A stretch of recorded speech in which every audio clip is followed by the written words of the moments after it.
Hello, and welcome aboard to this episode of the We Are Reading One Piece podcast. This is a podcast dedicated to following the entire story of One Piece from beginning to end as we focus on one volume each episode.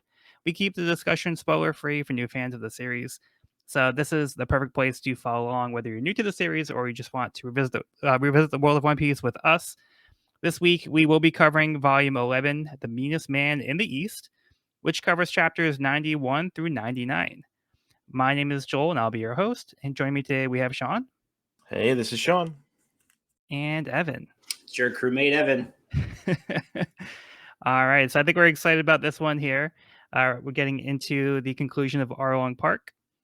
We've been pretty positive on this arc, just to kind of, put it mildly. But yeah, we've been really enjoying this one. So let's get a quick overview of where we left off. Last volume, Luffy and his crew arrived at Arlong Park ready to fight. They came in strong and gave the onlookers a sense of hope until Luffy got himself stuck in the ground and thrown into the water where he would be unable to swim. Luffy's crew fought off the rest of Arlong's mighty fishmen, while Genzo and Nojiko were able to free Luffy in order to get him back into the fight. Luffy is back in action and has an idea that may help him with his fight against Arlong. So before we do get into the chapter proper, we have the next part of the cover story. Kobe and Helmeppo's Chronicle of Toil, Volume 8, The Ship of Vice Admiral Garp. The Marines salute to the arrival of Vice Admiral Garp's ship. Got a dog figurehead with a big old bone. So we have a new introduction to this character. We haven't seen him quite yet, but he's a Vice Admiral, so he's ranking pretty high in the Navy. So, all right. So let's move on to the actual chapter, Chapter 91, Darts. Arlong is angry that Luffy would use one of his fishmen as a shield. The onlookers wonder if Luffy has figured something out that will help him win his fight against his opponent. As Arlong strikes using his spare teeth as a weapon, Luffy lands a kick that knocks out a fresh set of teeth that Luffy puts in his mouth, so he will have shark teeth too. The onlookers are not impressed. Arlong manages to clamp his teeth into Luffy, but Luffy bites right back. Arlong tells Luffy that he doesn't have the jaw muscle that makes a shark bite so deadly, then bites Luffy's arm. Luffy is able to flip Arlong over and slam him into the ground, loosening his grip on Luffy. As Luffy recovers, he notices Arlong is gone. Usopp tells Luffy that Arlong retreated into the water, but Luffy sees that there's a shark in the water too. It's Arlong. Suddenly, Arlong blasts out of the water with his shark darts attack, which blows Luffy away. Without giving Luffy a moment to breathe, Arlong launches himself from the building and goes flying at Luffy again, which Luffy barely dodges. After a series of shark darts, the crowd encourages him to retreat. Luffy shouts that he's not backing down and will knock him out. All right, who wants to start with this one? The fight has really begun. We had some back and forth with the crew and but this is where people are getting bloody. Yeah, Luffy in particular. Luffy in particular, yes. Yeah, he's taking a beating. I think Arlong's really showing his strength in this chapter. For sure. And Luffy nearly meets the same fate as Shanks by losing an arm to a shark bite. Very close. I do love the little how Luffy if he had tried to back up, it's a good chance it would have just been ripped out of his socket, sliced off. But because he went down for the slam, he went with the momentum of the thing, so he didn't get ripped through the teeth. And of course, that was the strategic idea that Luffy thought. Luffy realized that if he did that, that's what would happen. Or no, he just is an idiot, as the others say. Who is it? It says that or something. Yeah. So. Oh yeah. So Genzo. Luck. It's just dumb luck. Yeah. Yeah. Genzo says if he'd taken one step back, he would have lost that arm. And Sanji says, I doubt he knew that it had to be dumb luck. Yeah. Which plays to Luffy's strength there because Luffy has good instinct, and yeah, I think it was just kind of like a raw emotion. That was his reaction to Arlong biting him. He's like, I'm just going to slam him into the ground. Yep. He wasn't like, I'm trying to save my arm. He's more like, I'm trying to take out Arlong. So he's focusing more on that. Mm. And that's just like that's a powerful panel. I really love that one. And, the way he That just, one, it's an Yeah, his it's elbow. so good. Yeah, that's good stuff. Though a close second is Arlong sticking out of the water, boing, or sticking into the land on his nose. Yeah. Boing. Fully committed to that dart. Just, Yeah, that's a good one. He's just straight up in the air. just like Some commitment. he is like not T posing, but I posing for dominance. Like He's like planking, but like in midair. he's flanking. Exactly, that was the word I was looking for. Yeah. So what do you guys think of Luffy's idea of using the shark teeth to fight back? Pretty Hilarious. creative. Yeah, funny and creative and effective. So I love I have shark teeth too. we left off the last volume. Like he was like, "Oh, I have an idea," and then like everybody's like, "Oh, like what's this like mysterious idea he has? Has he figured out like the key to victory?" And then when he like shows his great master plan, everybody's like, "Oh, Luffy, you're an idiot." Like it doesn't work that way. Yeah. But like this panel like always like kind of like gives me kind of like the nails and chalkboard kind of thing because like the way like his teeth has to probably like, line up with like the teeth, and he has to like bite down on the teeth. Yep. And like I can't imagine it's I comfortable. cringed at the same time. Yep. But it's just like such a ridiculous dumb thing. I love it. It's pretty funny. Plus Luffy, classic stuff. Luffy showing a lot of resilience. Takes a lot of hits. Yeah, like these, even like Arlong using like the teeth, kind of like almost like bear traps. Mhm. Like he uses them like in his hand zone. He like bites down with his hands. Even that is like it's doing some serious damage to Luffy. He's getting like his teeth like stuck in him, you know. You start to wish he had an iron body instead of a rubber body. He'd still sink regardless, but yeah. I love how Luffy like gets confused that Arlong is in the water when he sees the shark fin. Like Usopp straight up tells him he's in the water. That's who I was like, is that Usopp who says that's Arlong? Yeah. It's a shark.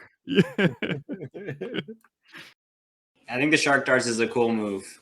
I think Arlong, we've seen a bit of his fighting repertoire at this point, but this is a cool like finishing move. Yeah, and it's like crazy because he's using it like outside the water and in the water too. So like at first it seemed like he could use like the water to like shoot himself up. Mm-hmm. But then he does it from on the roof too, so like, he can do it either way. So it's pretty crazy. Powerful move. Now, if he didn't yell shark darts right before it every time, he might catch Luffy off guard. He's not like Krieg just saying like the wrong move to throw him off. Yeah, right. Yeah, that's a buggy move. Yeah, no, so that's most of the fight. Is a lot of the shark darts going back and forth. Yep. But Luffy is standing firm. He's not going to back down. He knows he can still win this fight. So even people are starting to lose faith because they see Luffy kind of getting like knocked around a little bit, and they don't want him to get hurt. But Luffy's got this. And now Arlong's in his element, back in the water. Exactly. Doom.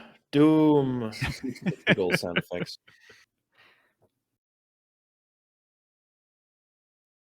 All right. Any other thoughts or comments before we move on? Good start to the fight.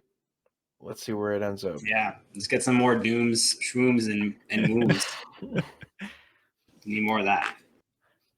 Yeah, but before we do, this volume doesn't actually have SBS questions. So I don't know if you were looking at the ship diagrams, but that ship diagram, yeah.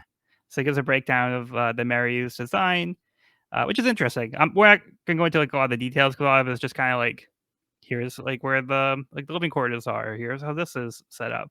It's more like a picture thing, but it's an interesting thing to see. Yeah. So I saw this and was like a little disappointed that it's clearly like a 3D rendering that was then printed. Like, man, I wish they had just drawn that. And then at the end of the book, we get this. We get hand drawn, same exact thing. Yeah, get best of cool. both worlds. That I was like, all right, that's what I was hoping you'd give us earlier, but Yeah, and throughout the volume, they're more like sketches for like the living quarters and stuff, and the bathroom. Like, so he has like hand drawn sketches for the ship design. which I love, honestly. Yeah. I think I might like it even better than the SBS. Yeah. It's so cool. Yeah, Just like it's the really, rough sketches of the environment and like the different rooms of the ship. I thought that was really cool. Yeah, I just like those little kind of like personal touches for things. Like, Yeah. you don't really see it too much, but like it's good to kind of have like an idea of like, a little bit more of their world. Yeah, it's awesome. Okay, so let's move on to the next part of the cover story: Kobe and Temepo's Chronicle of Toil, Volume 9, The Extradition of Morgan. Vice Admiral Garp arrives to take Morgan to face justice. Garp. He's got a dog helmet or whatever the heck that is, hat. I don't know. It took me like a good amount of staring to try to figure that head out, and I still haven't like fully grasped it. Like, It is could be he a a lot of human? Is he a dog? Like, what is he? No, he's like wearing like, it's kind of like a mask, hat, Oh, hood. Yeah. I'm So seeing it you can see, now. yeah, he has like facial hair. Looks like he has like a cigarette or a Yep, he's got cigar. like a beard and like a little stogie sticking out, Yeah. and then some like shades or shadowing. I can't tell. I didn't Yeah, notice that we don't really at see his first. I face. thought Yeah. that was a tongue, and he just had a dog head. I was like, barking over it. I mean, I wouldn't put it past this Yeah. world. Yeah. So. Right? That wouldn't be too out of the norm. Yeah. So we see a Kobe holding Helmeppo back. Yep. He's like, not my dad. You're a huge piece of shit, but I guess I still like you. Morgan is straight faced though, and he doesn't have his axe. Oh, he does. No, he does. It's just chained up. Oh, he does. It looked like it was like disconnected at the end, but I forgot he's got that weird extension, that like the wooden club part that goes through his whole arm.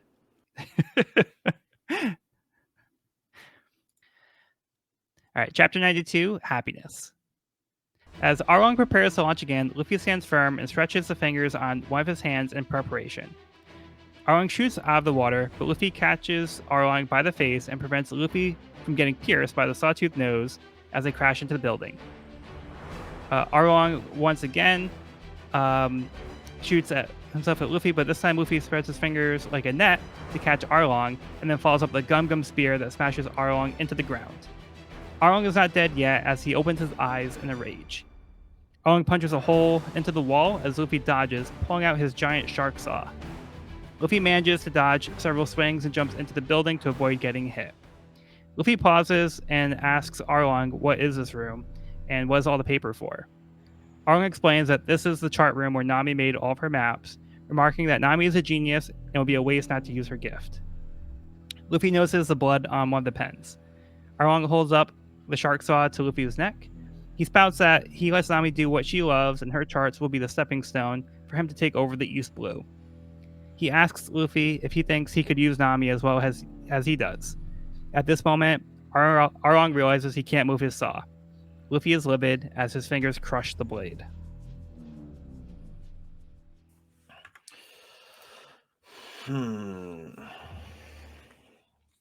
Pretty brutal implications here. Yep. That are spelled out much more later, but even here Yeah. we can already start to see the beginning of something. Yeah, we can get a better sense of the conditions that Nami was put in. And yeah, it doesn't seem like she was really given the best accommodations. Like Arlong, I think, tries to justify it, and he's like, he doesn't. Oh, she likes to do it. Yeah, like I'm doing her a favor, you know. Absurd. Just it's I love the panel of Arlong. He's got Luffy right in between the grooves of his sword thing. He's like, it's really good. Just like layout, and it presents an imposing image, which makes his Luffy's ability to immediately say nope to that in the next page all the more impressive. Yeah. We also see Luffy using some defensive maneuvers, which I feel like we have not seen yet. Yeah, that's an interesting point. He's like been characteristically like all offense, go, go, go, attack, attack, attack. So seeing him using like the Gum Gum shield was a first, and it led to this really awesome little face-off. It's like Yeah. versus. So good. And then we also, I feel like, saw some like good combo moves with the finger net leading up to the what was it, bazooka, or no, it was Was it the spear? spear. Yeah, I thought that was really cool, like getting to see him use a combo like that and say, "I'm going fishing," and like literally throw out a net, you know, get Arlong right where he wants him, and then spears him, just like how you'd hunt an actual shark. Excellent stuff. Yeah, I thought that was really well done. Yeah. That's a good point, because like it's a little bit more of a creative use of Luffy's powers than we've seen so far. Definitely. Because we haven't really seen him like use his fingers this way. So like we've seen him like stretch his arms and legs more so. Mhm. So like him stretching his fingers is also like very weird, but like it's super fun. Yeah, this And, is like, a it makes weird sense that moment. he would be able to do that.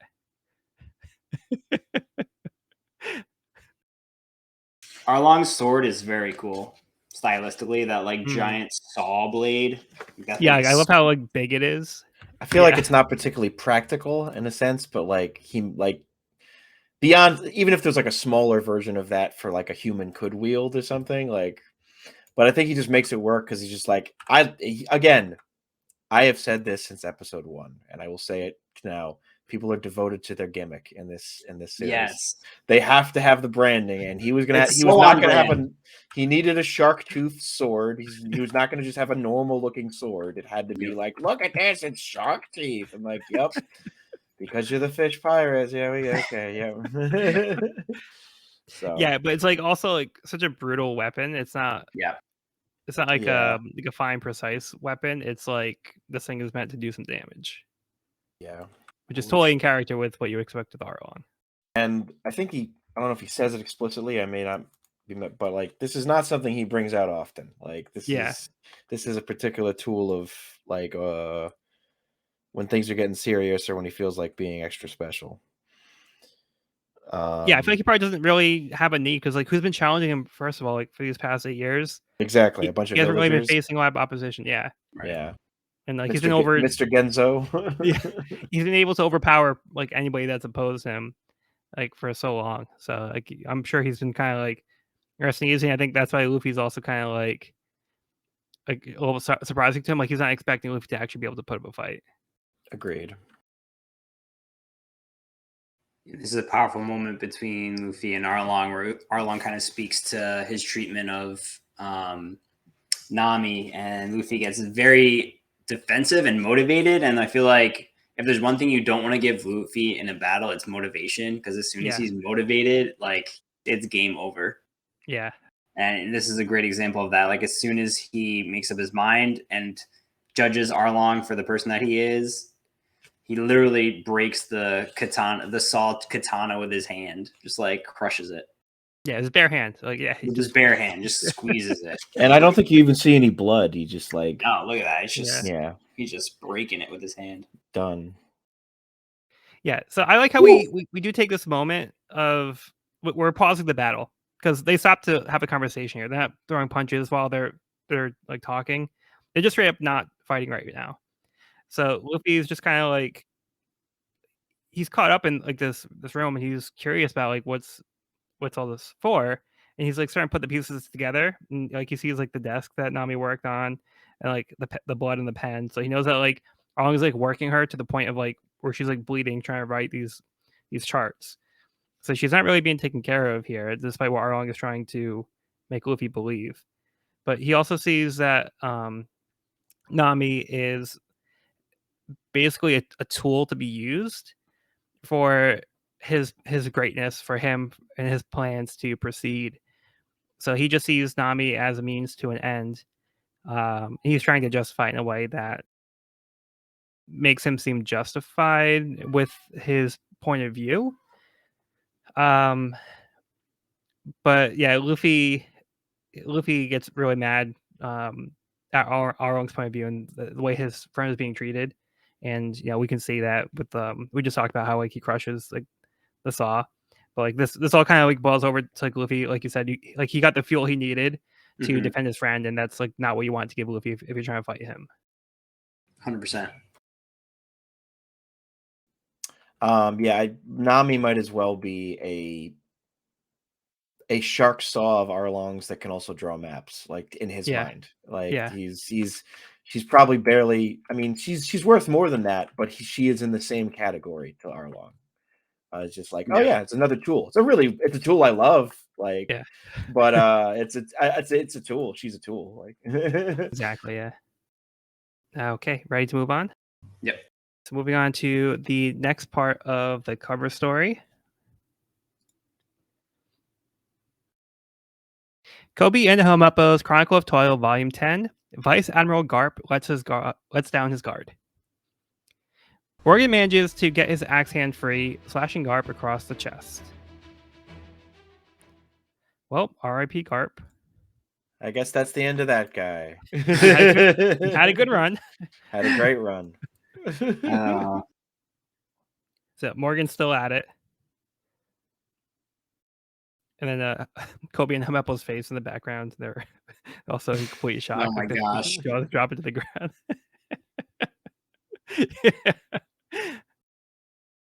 That's so good. Yeah, so even now Morgan's like trying to take one last stab at the Going down swinging. Yep, exactly. Wouldn't put it past such a great going man. down. He's so great. Okay. Can they not see his greatness? Like, what are they doing? I don't think they understand. All right, chapter 93, going down. Luffy asks Arlong just what does he think Nami is? Arlong sees her as an excellent cartographer. He will provide her with food and clothes as she works away on maps forever. After all, they're shipmates. Wrong answer. Luffy kicks a desk out of the window, which Nami notices. Luffy continues destroying the entire room, including Arlong's charts, as Nami reflects on the terrible memories she had under Arlong's cruelty. She begins crying as she thanks Luffy. Arlong clamps his jaw on Luffy, but Luffy says that he doesn't care about how great the fishmen are or about the charts. He knows how to save Nami as he grabs Arlong's nose and snaps it. He announces to Arlong he's going to smash the room to smithereens, sending his foot through the roof. With one final attack, Arlong launches himself at Luffy with a shark-toothed drill and bites him. Luffy slams his foot right down to Arlong with a Gum Gum battle axe that sends him flying through every floor of the building.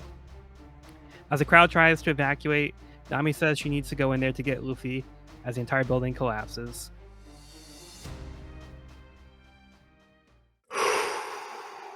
God damn. Can you say kicked through the floor? Like, just every single goddamn plank of his worthless building just down for the count. It's so satisfying. So satisfying. Wow. If there's ever been a man that deserved to hit every floor on the way down, it's this motherfucker. Don't the floor hit you on the way out. Exactly.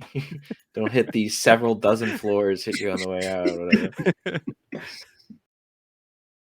I mean, it's just what a I mean, the impact is satisfying, but what makes it so satisfying is realizing the depths of Arlong's cruelty at the start of just you seeing and also Luffy immediately catching on to what he's doing here. He doesn't need to hit Arlong yet. What he's doing first will both damage Arlong because it's getting rid of his maps, things like that. So it affects his power, but it also every smashed table and every ripped together document makes Nami feel better. Yeah. So Luffy gets to both help and hurt and heal at the same time by destroying this room. It's pretty great. Yeah. Yeah, very cathartic. Yeah, such a heartwarming moment and very like selfless of Luffy to do that and to think of that in that moment. Right. Yeah, he's got more emotional intelligence than we probably give him credit for. Like, yeah. No, I think we've said that emotional intelligence is what he might have. It's right. It's book learning that he's not so much. Exactly.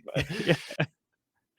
I think he's becoming more aware, and as his relationship grows with his crewmates, I feel like he's finding deeper motivation for himself. Yeah, Luffy's just a very caring person in certain ways. Like we've seen like in the past with even like Gaimon.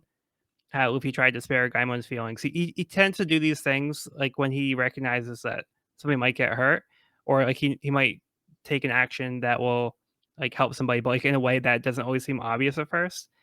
But like, Arlong doesn't understand what Luffy's doing, but Nami immediately like starts to like recognize what Luffy's doing and how he's trying to help her. And like when she sees like the desk flying out and all the stuff start flying out, like to her that's like, it's like a release. It's kind of like a sense of freedom and taking away like some of that pain that she's been like experiencing throughout these years.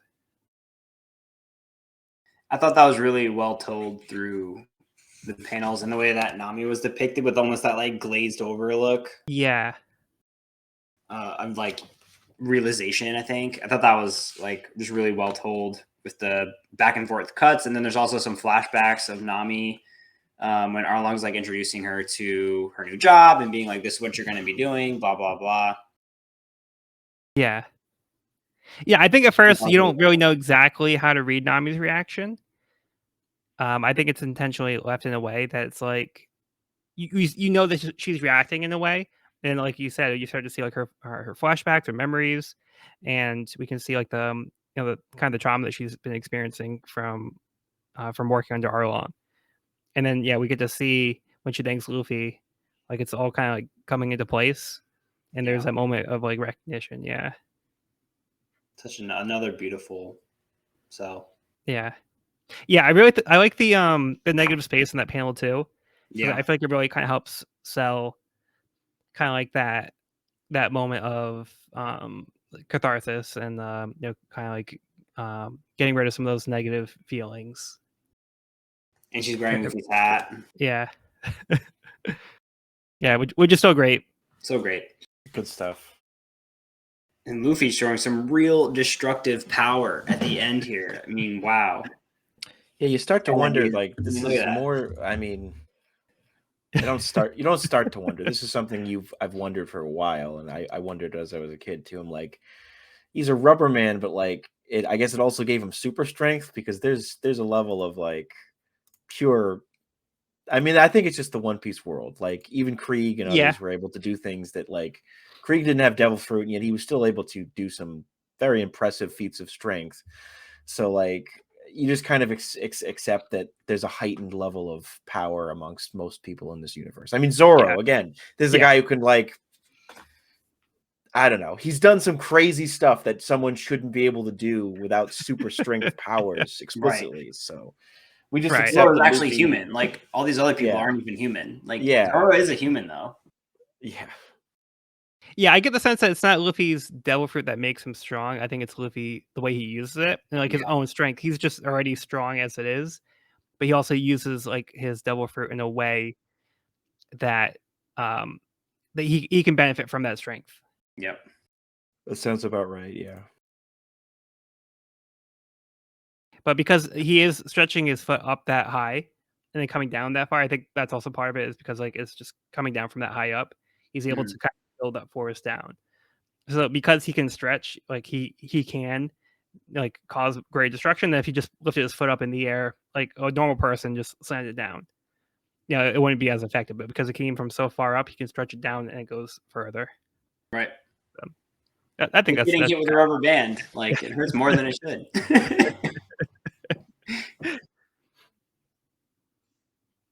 And then the way that Luffy snaps Arlong's nose, which we see is pretty indestructible. Luffy manages to destroy it.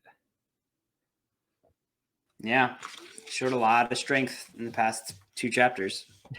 Breaking a sword with his hands and breaking Arlong's nose with his hands. Yeah. It looks like a rusty old fork. It's just like, no more shark darts for you, bastard. Yeah.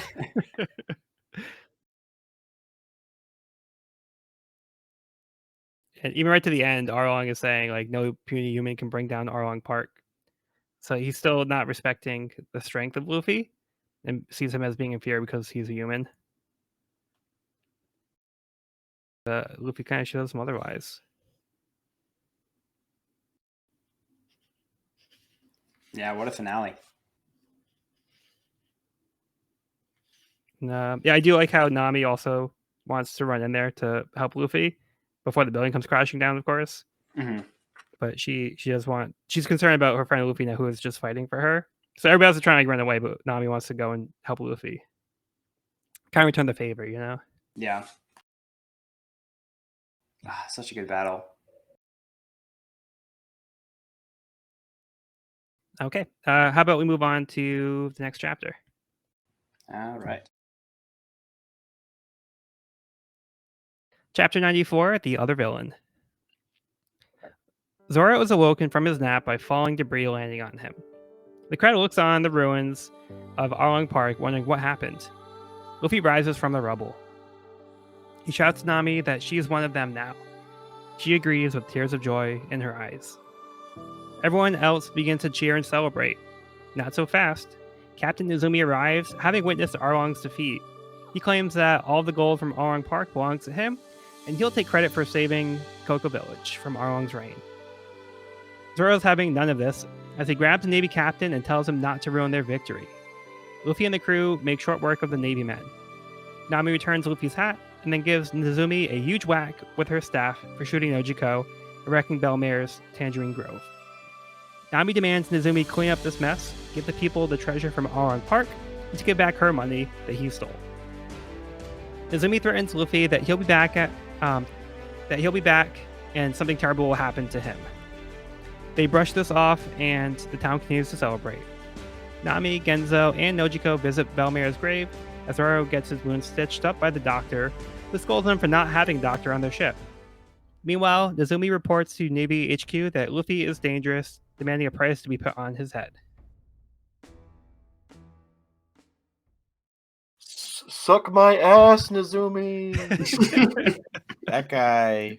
Oh man, so almost, if not more satisfying than Arlong in a way. Like, just absolutely gets his shit wrecked. Yeah, such a like abandonment of his duties, and I mean, it is. Oof. And, like he comes in, and now that like his good thing that he had going is now ruined. He wants to kind of take credit for it, take all the money for himself. So he's still looking a way to benefit himself and gain from everybody else's misfortune. Just pure scumbaggery. Yeah. But hey, we did it, y'all! Holy crap! Arlong's been defeated. Yeah. Ooh. God damn. He's officially defeated. You'd think he'd get up still, or when I was a kid, I was like, oh, maybe he'll like. You see the have you both seen Die Hard? I assume. Yeah. Yes. Remember at the end, like the guy climbs out of the ruggle of Nakatomi Plaza and he waves the gun around, and then Al, what's his nuts, shoots him. Al Powell, and I expecting something like that, and then maybe like Nami would have like smacked him over the head with his. That would have been kind of cool. But I mean, after the punch he took, I'm glad. Also, kind of glad that Arlong just down for the count. Done. Yeah. It's over. You went through 7 floors of your house and you're done. Yeah, and the building fell on him too. And the building fell onto him, yes. But if his fishman strength shouldn't it have saved you? Not today, buddy. Yeah, this is very, very cathartic chapter all around on both Nizumi and Arlong fronts. I thought it was funny how Oda starts the chapter with like a cool shading, like a shadings page with highlights, and instead of it being like this like epic hero moment where Luffy rises from the rubble, instead he highlights Zoro just getting like zonked out, just getting hit by a piece of rubble and waking up. Poor Zoro. That's besides the highlight, not Luffy rising from the ashes and being a hero. But that was really close. I think there's only one color page there, and it's like you said, he chose to use it with Zoro getting like hit by the debris.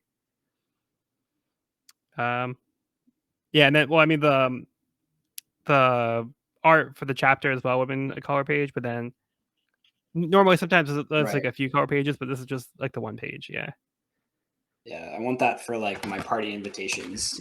It looks like such a good. It'd be like a good postcard. I love when Luffy, like, you don't have a doctor, and he's like, oh yeah, a doctor would be nice, but I think a musician's a little more important. Don't you think Look, we should I have a musician mean- before we start thinking about a doctor? Come on, let's get a Come party on, string like here. doctor's pretty low on the totem pole. Come on, like, and what about the healing power of great music? Like, Yeah, Yeah, right. exactly. Yeah, even before they cook, he was like, "We need to get a musician." So We he need was to very get a set on that musician. They got the cook now, so like, all right, well, now we get the musician. Evan, who do you think they'll get first? Musician, doctor, or something else? At this rate, they're gonna need a doctor. They really do need a doctor, don't they? They need a doctor. But with Luffy's determination, I think it'll probably be a musician first. I think they should have a musician before they go to the Grand Line. You probably Yes. want like a musician to like celebrate that moment. Sounds Yes. like it, yeah. You need the fanfare for when you first make it onto the Grand Line. So we also get introduced to telesnails, Yes. which I don't totally understand. I'm gonna be blunt with you. I still don't understand either, and I don't think you ever really will. It's just a thing. You have to accept it. They're both next to the telephone, Yeah. So but that's about it. That's all. first of all, I don't think I've ever seen it referred to telesnail outside of this instance. Oh yeah. I think they're more commonly referred to as transponder snails. Yeah, transponder snails is what Yeah, they're called. so I don't know if they change the translation in the future. I know in the dub they call them transponder snails. They're also referred to as like dendenmushi. That's what the Japanese term is. So if you see like dendenmushi somewhere, that's what that's referring to. But yeah, they're basically substitute like telephones, but like they're these living creatures that have these capabilities of like kind of like they're kind of like a form of technology for them, so they can like, transmit signals, and they can be used like for other things too, not just like phone calls. So we'll see more applications of them in the future.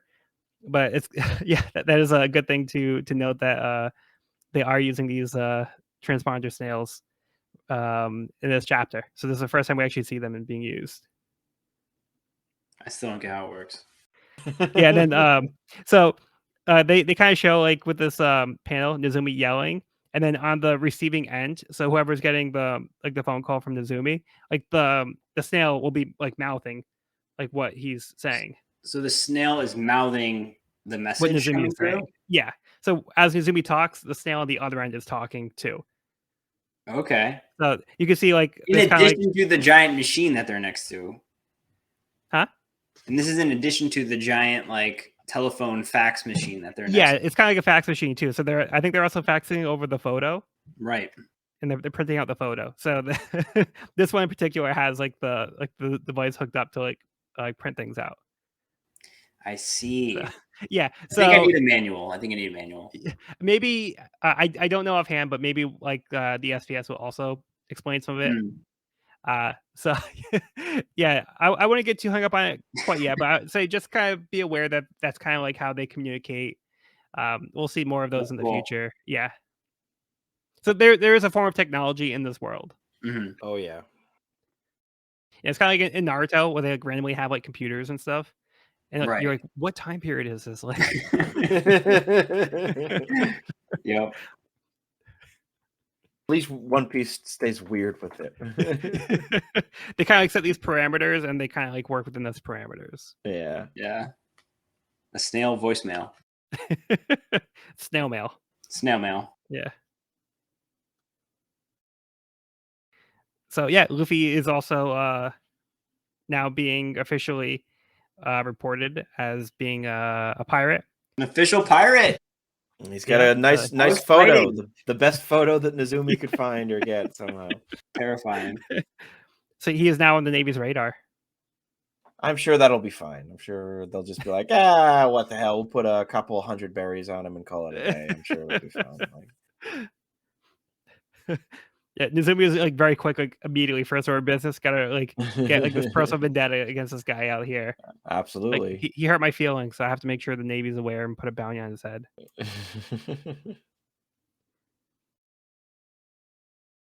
But also good to see Zoro getting some healthcare. We'll see how long that lasts. About time. He's been like overdue for like so long. Yep. He's gonna just bleeding out. He's He's gonna clot, and then the next day he's gonna suddenly decide to like fight Genzo or something. Like I'm just like immediately reopen the wound. Like I just remember it was hard to get used to because for so long I was just so used to Ozoro. Just part of his costume were bandages on his chest. Like it's just, it's just. Well, we'll see where he goes from here.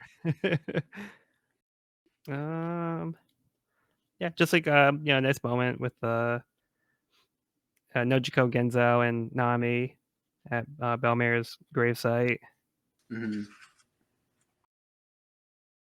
Nice to see the villagers kind of celebrating the victory and like having like a moment where they can actually like feel like they can celebrate because like they haven't been able to like, do anything for themselves for like the past like 8 years. So Right. And by pirates, nonetheless. yeah. The most unlikely people you'd expect to come in and liberate them. I mean, yeah, I'd have a banger, man. Like after living under a dictatorship for the last like what is it, like 20 years, 15 years? I don't blame him one bit. Yeah, and we'll see in the next chapter how they go pretty hard for a few days. Pretty hard. Definitely earned. I am really glad that Nami got one hit in on Nezumi there. Yeah. I wish she gets more fights throughout the series, spoiler, but she it's satisfying. It's like if she couldn't hit Arlong, at least she can hit this guy. So yeah. All right, let's move on to the next part of the cover story. Kobe and Hamepo's Chronicle of Twilight, Volume 11, The Improbable Hostage. Morgan grabs his own son as a hostage, holding him at axe point. This man cannot be more of a scumbag if he tried, and he's trying really hard. Like he's like going for like a high score for like how low he goes. Hey, you think Nezumi's bad? Watch me try to like threaten to kill my own son for like the second time. Like I am going for the top marks in terms of just pure scumbaggery. Once again, Kobe's face is hilarious. Kobe's face, classic. Yes. Give Usopp a run for his money sometimes.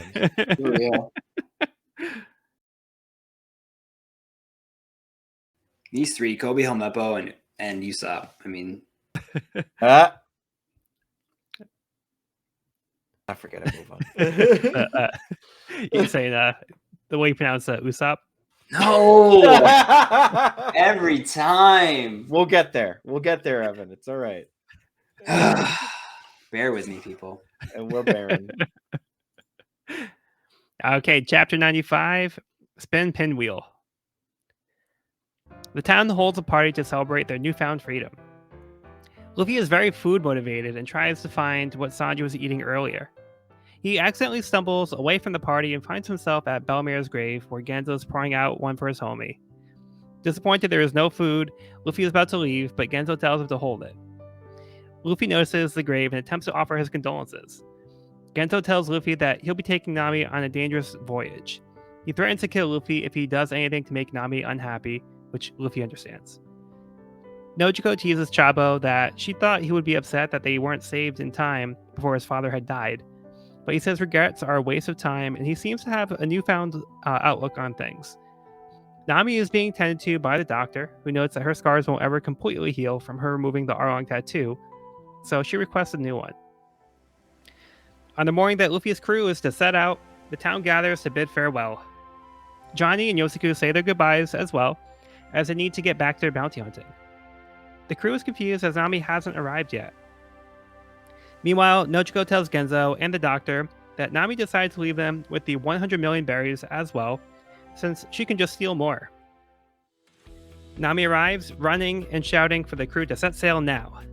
The town tells her to stop so they can thank her properly, but she jumps off onto the dock, onto the Mary.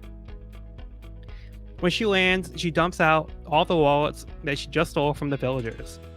On that note, they bid farewell to Cocoa Village. Back on the dock, the doctor hands over the paper with Nami's tattoo design to Genzo. He explains it's a pinwheel and a tangerine. Nojiko notices that Genzo's pinwheel from his hat is missing. He thinks back to when Nami was a baby, and she would cry when she saw his face. When he put the pinwheel on his hat, it made her laugh. Genzo tells Nojiko he doesn't need it anymore. As Mary sets sail, Genzo's pinwheel spins, planted in the ground near Belmare's grave. And that officially concludes Arlong Park. Wowee. So, Evan, what did you think of Nami's send-off? Oh my gosh. It was perfect. It was honestly could not have been more perfect, in my opinion. The perfect send-off. And the team is united on the merry-go. Yeah. Which has been buttering us up with all those cool, like, little merry-go details with all the different, like, room drawings and it's so exciting. Yeah. Perfect send-off, though. It's such perfect style for Nami, like, not being one for hugs and goodbyes and, like, getting all emotional. So she just kind of, like, does her thing and goes classic Nami and just steals her from the ball on her way out. That was a perfect gesture. Yeah. So Nami. It's like so they can only say mad at her for so long. Yeah. It's like you know, they were like, oh, we wanted to thank you properly, and she's like, don't worry, I got you guys. So perfect. The reactions from each crew member is just spot on too. Usopp, Yes. same person. He's just like no change, and then Zoro's like, she could actually fuck us over again, guys. Yeah. Like, it's entirely possible. Don't trust her. Sanji's like, you could spit in my soup, and I'd thank you. Like, I don't, like, of course. And Luffy Good just job, finds Nami. it hilarious. Luffy just finds it hilarious. Yeah. So So funny. good. There are a couple of those moments in this volume where it just kind of gives each character's little take on something. I know it happens later on in this volume, and I just love that because they all really do have such distinct character and, like, personality types that they each kind of bring something different or have a slightly different perspective on things, which I love. Yeah, and I feel like we started to see, like, certain trends with each character, and, like, the characters will be fleshed out and they, like, feel consistent for the most part, like, throughout, like, you know, much of the series. So it's good to see, like, these little kind of, like, things being planted, like, here and there. And it's just like there are certain things you can expect from certain characters, and it's just, like, always funny. Absolutely. Like Luffy looking for the food. Oh, No matter like I don't know where he thought he was going, but he was hoping to find food. He just went, I guess, away from the party and expected to find food. And he stumbles upon, you know, the gravesite. And then the way he tries to offer his condolences, it takes like 5 attempts, and then, like, Genzo eventually has to be like, it's condolences. Like, yeah, there's just like 5 different variations on him attempting to say the word condolences. He wasn't exactly sure what it is. It's a thought that counts. Yeah. Yeah, and he doesn't know, like, whose grave this is. So even after all this, he doesn't find out this is Belmare's grave. He doesn't know who Belmare is. Right. He doesn't really know Nami's actual whole story still. But after all these events, those weren't the things that were important to him. It was Nami as a person that, you know, that he cares about. Yeah. Now, Sean, did you have something? Yeah, let me just try to pull up the chapter video. Is this, I'm sorry, I should know, 95, 94? This was It's 95. Yeah. I wasn't sure if Nami had robbed Nojiko as well, but I'm pretty sure she did, because if you zoom in on the "she tricked us" thing, Nojiko's right next to Genzo, and her mouth is huge too. So she literally robbed her own sister. Like, Would not put it past her. oh, absolutely. I'm just like, I was like, I wanted to be sure, and it looks like, yeah, that was the case. So In Nami's defense, she did leave them with 100 million berries she did, and, yeah. She did. and Arlong's treasure. When you But It'll think be all about right. it, like this whole setup is them like she didn't take any money. Oh, she's gonna take some Yeah. money. Right. Just your money. It's just more of like, like we said, it's the thought that counts. It's a stylish The goodbye. fact that she and, decided yeah. to steal the stuff just Yeah, because she exactly. So good. That was brilliant. could. Have you guys seen Seinfeld? I've seen a lot of the most famous episodes, not like the whole thing. Okay. Yeah, there's Same. just like a part when Jerry's dad gets his wallet stolen. He's like, "My wallet's gone. My wallet's gone." And there's a line here, just, "Hey, my wallet's gone." That's just what made me think of. Just read that in Jerry's dad's voice.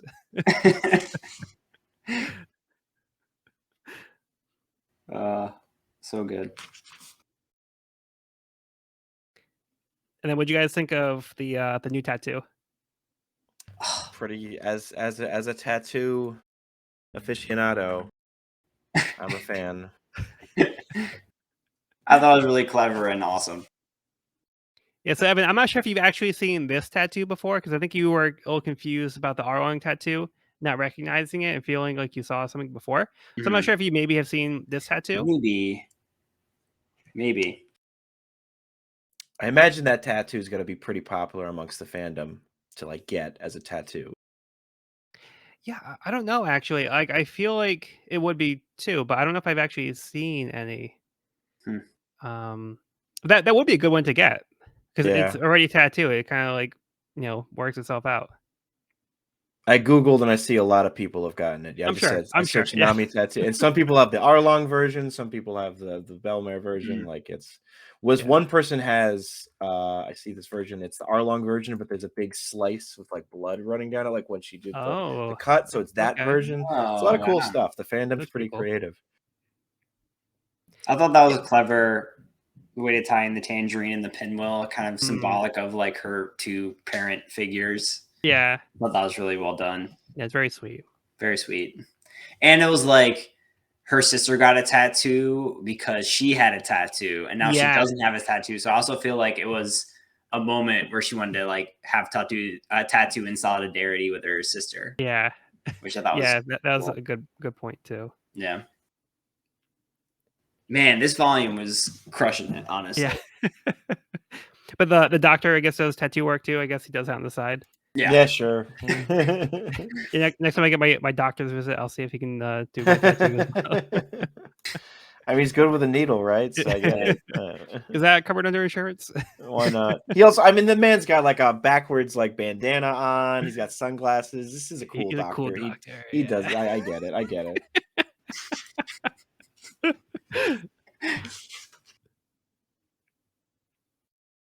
Yeah, just like a cute moment at the end where we see the significance of the pinwheel, because like Genzo's been wearing the pinwheel like this whole time, Right. and it's just always felt like a weird design choice for the character. It doesn't really fit with like the character in general, so it really stands out. But there's an actual meaning behind it, so it's just kind of nice to get that little explanation behind what the deal is with the pinwheel. Absolutely. Totally. I feel like before we just chalked it up to like Oda's cool character design, just like some random pinwheel on this guy's hat, but it was cool that kind of came full circle and we got an explanation for that. And then the gesture at the end, him leaving it, I think it's kind of like symbolic of Nami growing up and kind of like moving on in her life. Exactly. Yeah. And him being able to like let her fend for, like, no longer have to father her and let her be like her own person. For sure. Yeah, it's not like Oda had to put an explanation behind it. I mean, we don't really know this Garb character yet, but we know he has like this dog mask. We don't know why. He just has a dog mask. So like we don't actually need to have like an explanation for these weird character decisions. Right. Characters are just very quirky in this world. So it is nice that there is like a bigger meaning behind the pinwheel though. Agreed. Absolutely. We get to see Belmare one more time at least, so that's yeah. nice. Yeah, it's a nice way to send off Belmare. All right, let's move on to the next part of the cover story. Kobe and Tamepo's Chronicle of Toil, Volume 12. Morgan runs. Morgan sets off with his hostage on a small boat. I mean, what else is there to say at this point? Like, Father of the year. Yeah. Father-son bonding experience. Exactly. I'm sure he has the world's best dad mug somewhere. Yeah. But he broke it with his axe hand when he tried to drink it. Yeah. Or he smashed it against the wall and was like, it should say universe's best dad. World's greatest dad. So great. So great. And just like Hamepo's like absolute terror. It's like in its face. Pretty spectacular. Yeah, that face. just pure snot tears. Like, gotta give it to Oda for his crying faces. They're always top tier. Yeah, Either Kodak did that face while or drawing it. dramatic. I mean, like as like big of a jerk Hamepo was in the past, I do feel bad for him. You do feel bad for him at this. He was always just when he wasn't being cruel, he was just pathetic, and now he's definitely just pathetic. Like, it's so. I mean, he was gonna have Zoro killed. So, he was, and he set dogs upon the villagers. So like he deserves some comeuppance, but from his own father, this is still like Jesus Christ. And I think he's trying a new leaf here. I do think except for when he was, stabbing the Luffy down with a nail. But besides that, he's trying to turn things around. He's a work in progress. Yeah, it's a work in progress. I think he had a rough childhood. This is not helping. Right. So yeah. We see the man that raised him. So that says a lot. Okay, let's get into the chapter. Chapter 96: The Meanest Man in the East. Nami complains to the newspaper delivery bird, that the price of the newspaper went up again. Usopp wonders why she cares since she's done collecting money, right? Wrong. She is not going to be a penniless pirate and can start getting money for herself. Usopp is experimenting with a new formula of pepper sauce that seems to be effective, as Sanji guards Nami's tangerine grill from Luffy that they put on the ship. Luffy is excited to finally be making his way to the Grand Line as a page falls out from the newspaper. Over at Navy HQ, they're holding a meeting about how the Navy units have been unable to deal with pirates like Buggy the Clown, Don Krieg, and Arlong, all who have well over the average bounty of 3 million berries, compared to other pirates from East Blue. Luffy was able to take out all three of these threats and must be dealt with immediately. Luffy's starting bounty is set at an unprecedented 30 million berries. Back on the Merry, they notice Luffy's bounty on the page that fell out. Luffy is happy to have a price on his head, and Usopp is proud that the back of his head made the picture, but Nami is not thrilled. Zoro points out an island nearby, which Nami explains is Logtown, a town at the beginning. Logtown, a town of the beginning and the end. This is a town that Gold Roger was born and where he was executed. They decided to check it out. Luffy sets off to see the execution scaffold, while the others go off in separate directions to run errands of their own. Zoro happens across a woman being attacked. He gets ready to intervene, but the woman holds him off with a sword of her own, though she ends up tripping and loses her glasses. Zoro helps return her glasses to her, but is stunned by her resemblance to Kuina. She's even a swordsman. Elsewhere on another island, Mihawk arrives and asks the men where their captain is. The man he came to see is none other than red-haired Shanks. Shanks asks if Mihawk is here to challenge him, but Mihawk makes it clear he is here for other reasons. He hands over a copy of Luffy's wanted poster and explains that he reminded him of a boy Shanks had told him about. Shanks decides it's time to celebrate.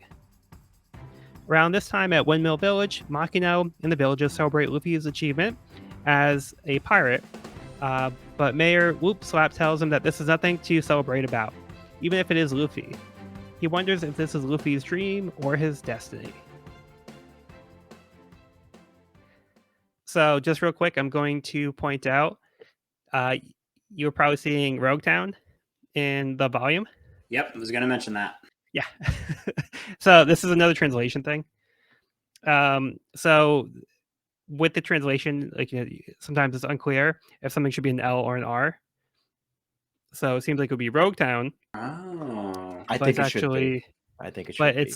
It's not, but I think it is. It's actually Log Town. And the reason is it's supposed to be like the beginning of the end. It's like a prologue, epilogue. So it's like you take that part of the word log, and it's the town of the beginning and the end. Interesting. So Rogue Town works too. yeah, you could do either way. I think the intention is supposed to be Logtown. Yeah. And I think the original Japanese version, I think the text that's written did say Logtown, but they go in and they change those details in the US version.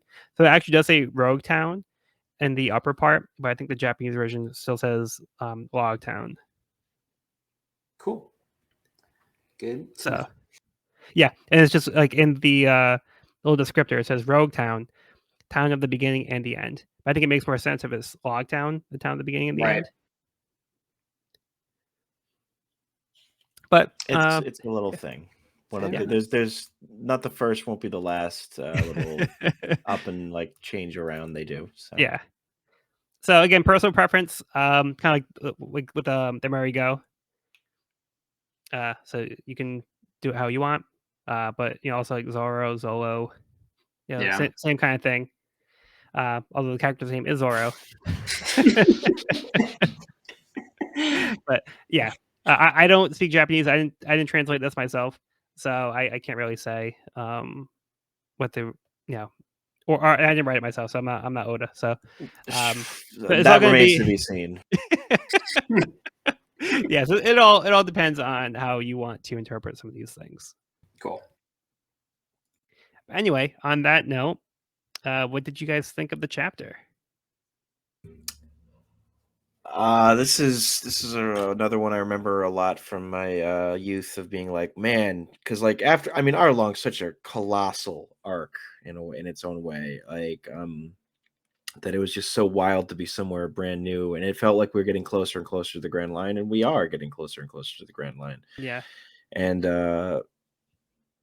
there's a bunch of stuff that we see in this chapter. Like it is chock full of incredibly important like things that like the Navy section alone could be analyzed for a while. Like it's just like, whoa, we're just going after this.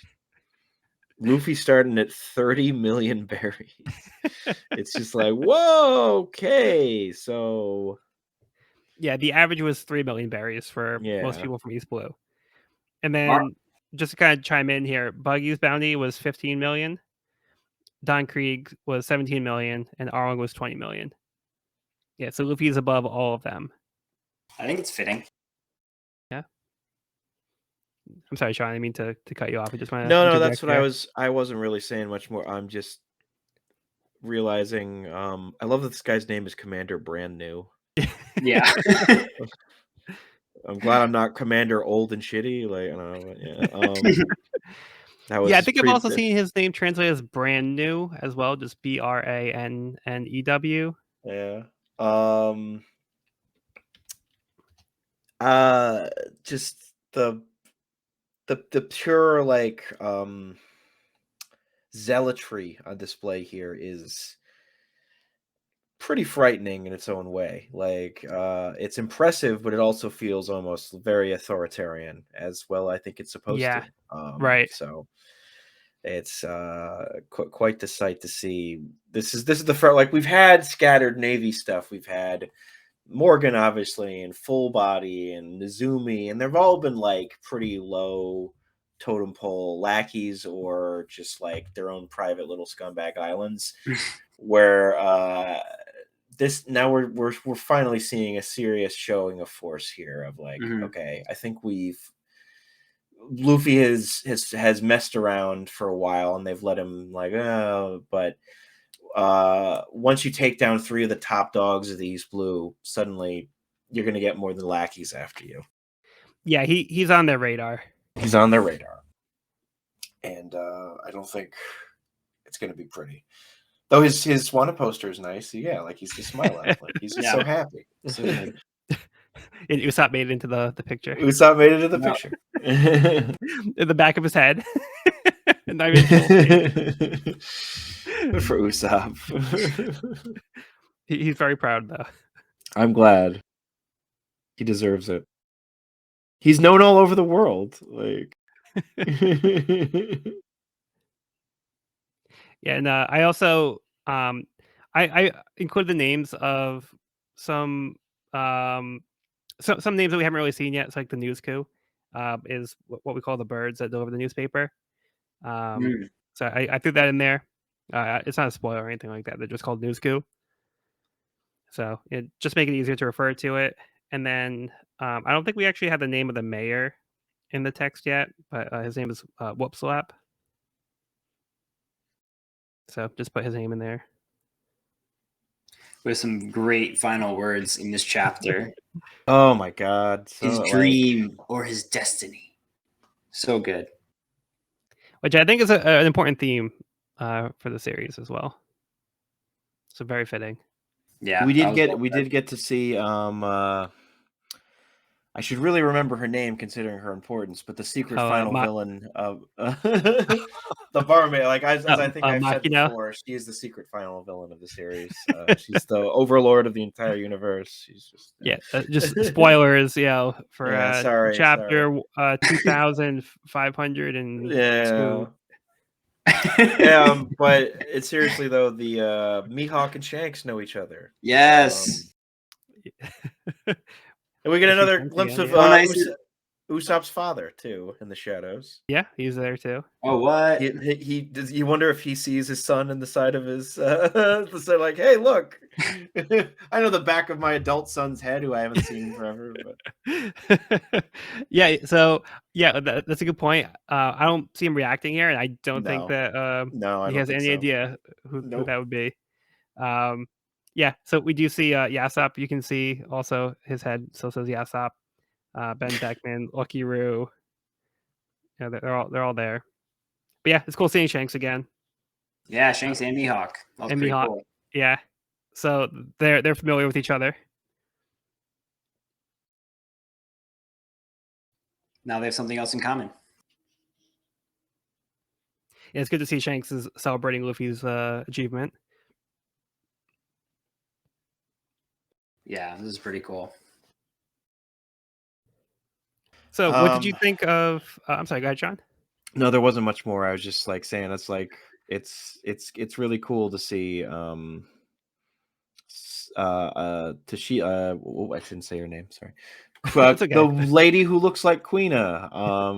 That was cool. So yeah, that's actually the point I was gonna bring up. I was gonna ask Evan go for it. what he thought of this character that looks like Queena.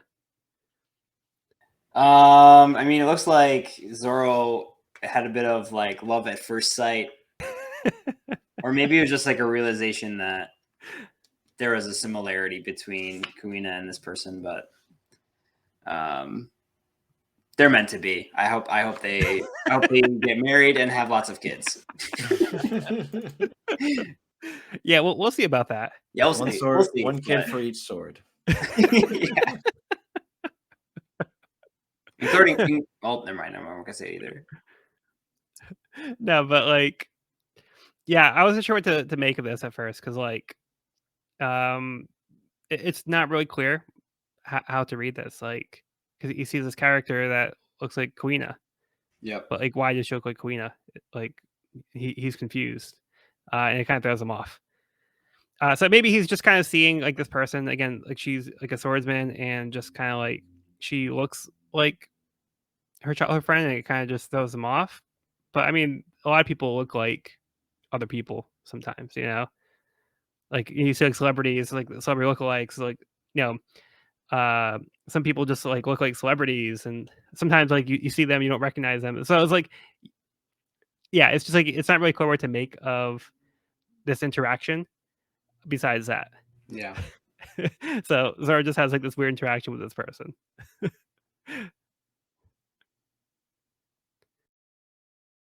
I mean, she took down those two guys with like one swing. She may have tripped after, but still pretty cool. Didn't quite stick the landing. Not quite. Yeah, these chapters are a little bit more dense than what we've been getting. So like last time we talked about how a lot of them were more action oriented. These feel more like world building, and there's a lot of information being presented. Like when you're reading it doesn't feel like that, but like as I was doing the summaries, like as like my summaries get longer, it's because like there's like more information that I feel like like I really want to include to get the point across, and like certain plot points that I feel like I need to kind of like address. So that's why like you're gonna see some of the summary is a little bit longer. The next one too is also a bit longer. So Yeah, they're strap covering in. a lot of ground through here. Yeah, Like post fight, they've been covering a lot of ground, and like you're saying, world Yeah. building, with some pirates in the Grand Line, with the Navy. yep. Yeah, And then the Straw Hat crew themselves. yep. So like there's a lot of good balancing here, spinning plates, and we're already like in a new location, so things are moving pretty quickly now. But I do like seeing like the crew interacting with each other. This is like the first time we've seen the crew really get to be together as a crew. They're actually setting sail and interacting together. They're kind of like having downtime. Because we saw the last time we saw something like this was probably after Syrup Village, where they were on the way to the Bratier, and like they, they were making like the sail and trying to design like the Straw Hat logo. But now we have Sanji as part of the crew as well. Nami is like a full member of the Straw Hats now. So this is like, it feels very different now, and it feels kind of more like the team is coming together here. Yeah. Usopp and Sanji feel more established at this point. Yeah. And Nami too, at the end of that last chapter when Luffy was like, "You're one of us now." Yeah. That was such a great moment. Yeah, and she's like, Yep. Yeah, that was a great moment. Yep. And I love Usopp experimenting with the killer pepper sauce star. Yes. Anyone who gets it in his eyes, and then Luffy immediately knocks it over into his into his eyes. Directly into Absolutely brutal. Yeah, won't stand a chance. Yeah. Because I think Sanji knocked Luffy into Usopp because Luffy was trying to take the tangerines, but Sanji's standing guard. Yep. And I was like, yeah, sure, I'll take the free guard. Yeah, so just some fun interactions there. Good stuff between the crew. Yep. Okay, how about we move along? Next part of the cover story. Kobe and Hamapo's Chronicle of Toil, Volume 13. Artillery attack. The Navy prepares to fire a cannon at Morgan, even with the hostage. Whoa. Help. Well, I guess they're that desperate. Yeah, so it's like they let Morgan get away with the boat. I guess maybe so he wouldn't take more Navy lives.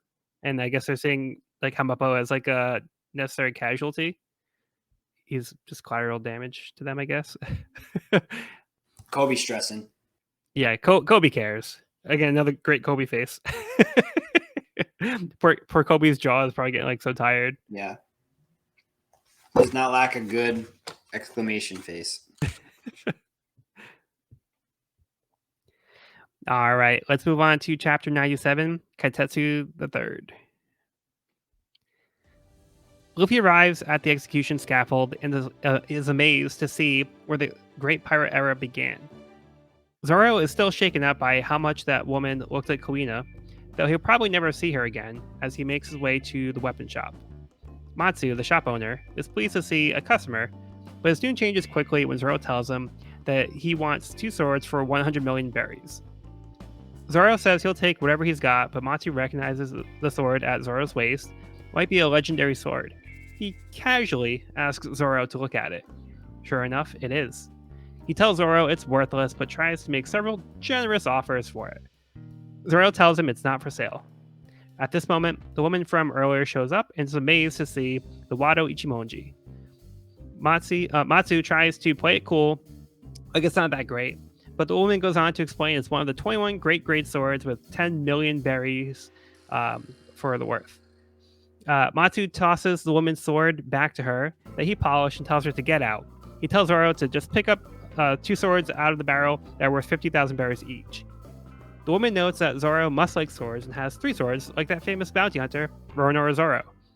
She says evil people shouldn't have these graded swords, but all the famous swords seem to belong to pirates and bounty hunters.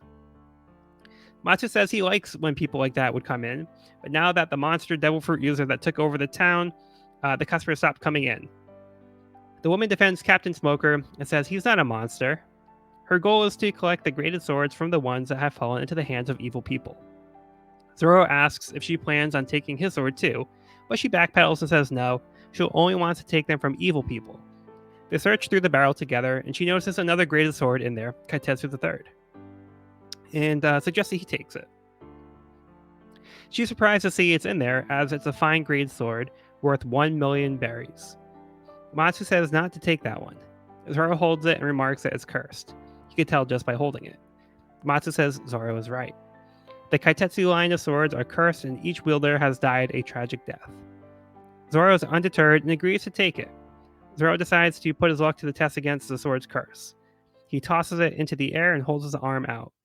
The blade tumbles downward, narrowly missing his arm. Once again, Zoro says that he'll take it. Impressed that Zoro is a true swordsman, he goes into the back and offers Zoro his finest sword, Yabashiri, along with Kitetsu III for no charge. Over at the naval base, the Navy soldier reports to Captain Smoker that Tashigi hasn't returned from the sword shop. Meanwhile, Sanji notices a beautiful woman. Whew. Yeah, so like we're just saying, another chapter packed with information.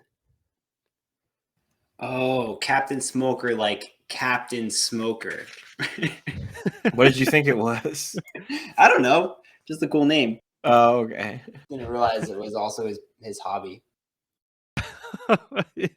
Oh yeah, because He's got two cigars in the mouth. Two at all cigars, times. yeah. No. He just blows smoke through his mouth. It's fine. Also, we have definitely seen this character at the bottom before. This lady in the Bugsy. Yes, you have asked about her a couple times. Yeah, that's the. Maybe we'll find out who she is. The Buggy side story. Yeah, we confirm she's not Belmare. And we know that person is hunting down Luffy. Mm-hmm. That's pretty much all we know, though. Yeah, so hopefully we'll find out what that means. But to backtrack, all of this sword lore is so good. Yeah. So good. This was a great great chapter for Zoro. Just kind of like yep. learning all this really cool stuff about these great swords and the stories behind them. And he walks out with 3 really cool swords that all have history. Like, that was really cool. And names. They all have names. Yeah. Very cool. He's at full health, but he has a bewitched sword, so we've got to have one little. Something's got to be off. Yeah. So, what did you think of Zoro's method of picking up that sword and saying he's gonna take it? That's some risky business. Hey, the sword's cursed. Let me just throw up in the air, put my arm out, and see if it cuts off my arm. Yeah. Like, if it cuts off my arm, then I don't need the sword, because then now I can only use my mouth and my other arm. Yep. Now we're at 2 swords. Two anyways. Yeah. So, I think that's really interesting how Zoro is not really intimidated by the cursed sword after everything he was just told. And yeah, like you said, I feel like the sword lore is like really interesting. So with the grading system, again, it's kind of tricky with like some of the translation things. So they're graded swords. There are 12 supreme grade swords. There are 21 great grade swords. This volume says 40 fine grade swords, but I think there was a translation issue. I think I'm sorry, it was translated as 40, but I think it's supposed to be 50. Because I checked, I checked on the line on the wiki, and I checked Stephen Paul's translation for the chapter. And again, Stephen Paul is the current translator, so I went back to his previous fan translations, and he translated it as 50. So I think that just might have been like a mistranslation, but so I think there's like 50 of the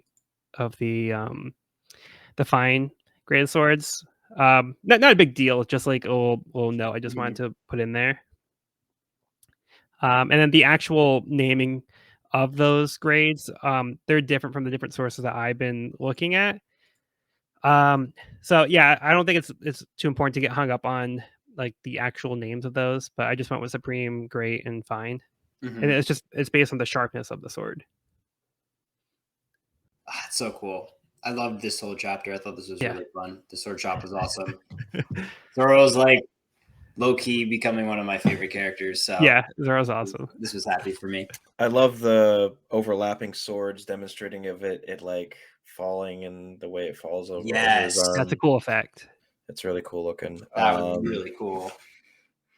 Yeah, you really get that sense of motion too, which I think is really important to translate to a page like that. That's a really cool looking page. Very cool. And the way the sword kind of falls down, goes around his arm.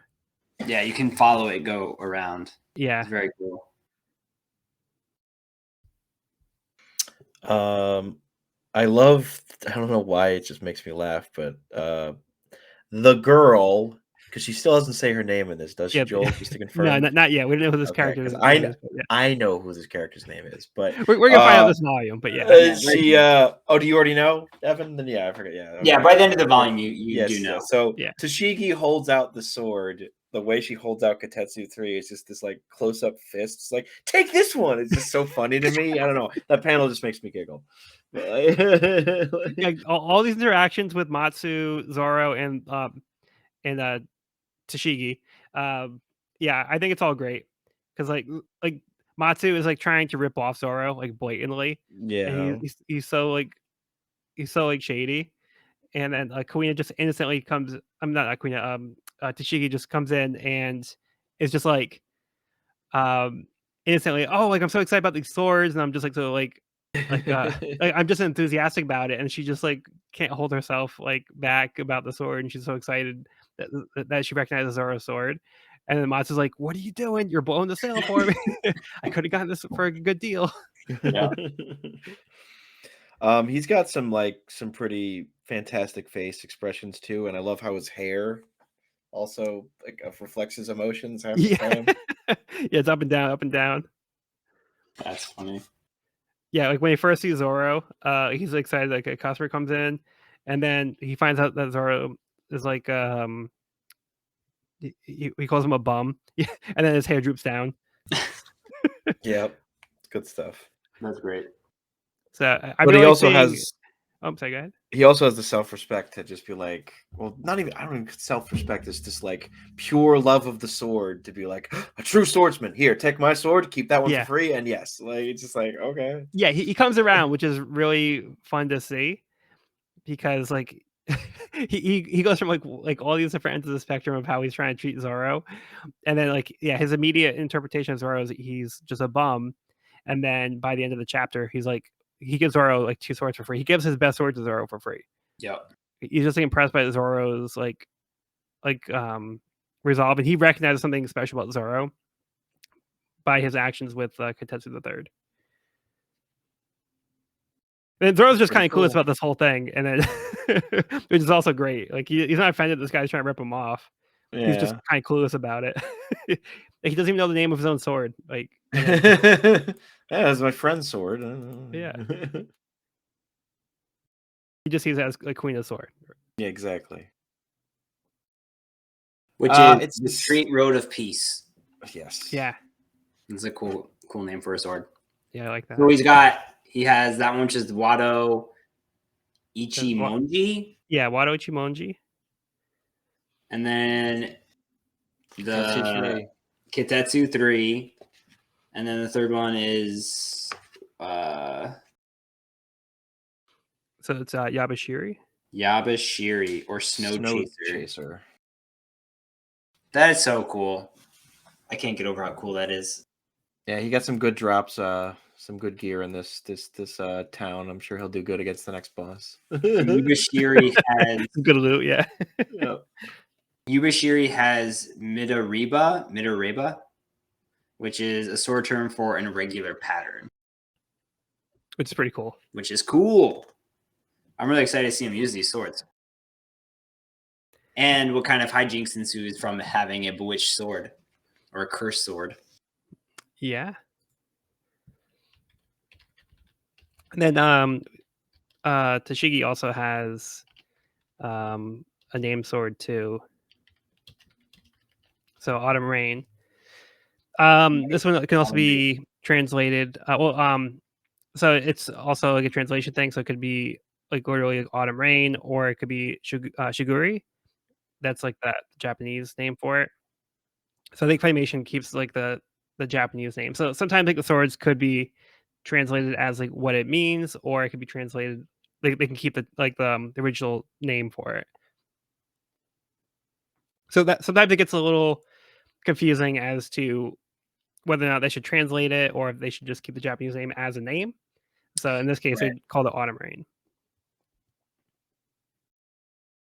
Still a cool name for a sword. Yeah. Absolutely. I thought this was a great little shot of Sanji's reaction to seeing the beautiful lady. Yeah. The eyeball literally becomes a heart, and then the cigarette is puffing out little hearts. You can hear the Wuga intensifying. Yeah, that was so funny. All right, you guys want to move on to the next chapter? Ready. Let's do it. Okay.